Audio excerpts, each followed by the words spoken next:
everyone, Kmetz here, and for today's Bachido Schoolhouse, I've decided to go Kyle Abbott. You know what I'm saying? I've decided to go Kyle Abbott, which is just another fancy way of saying that I've chosen to go with the Aloha look. Anyway, like I said, Kevin is my name, yes, and it's another Bachido Schoolhouse lesson.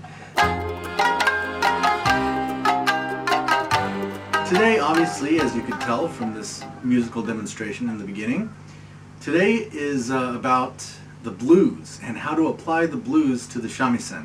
Really quick though, let me just give a summarization of why I think the blues is important to the shamisen and to music in general.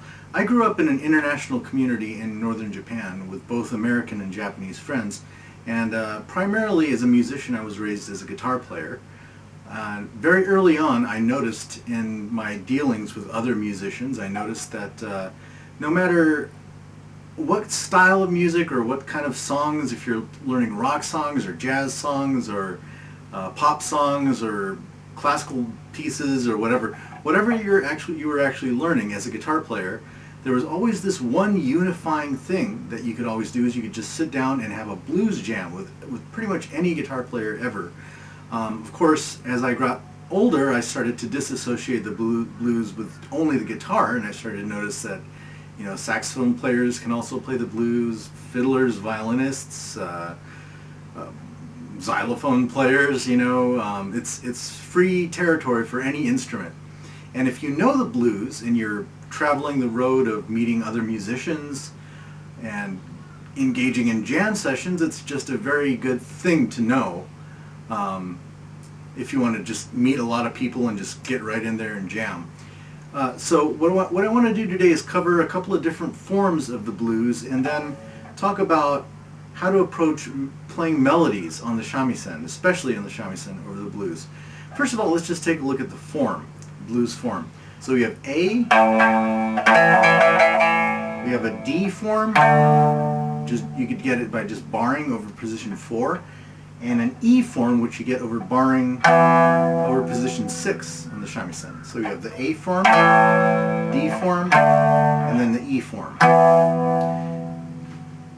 What you want to do is you want to think of this in like a shuffle beat, like a 3/4, not a 3/4, more like 6/8, I think. In Tsugaru shamisen, it's closest to like yosarebushi or jongara nakabushi, to position 6 with your index finger this time. And instead of position 6 with the ring finger, now it's position 8. So it's essentially the same form. And for the keshi, I'm just lifting up off of the string. You don't really need that anymore. You can just lift up because there's no open strings. So.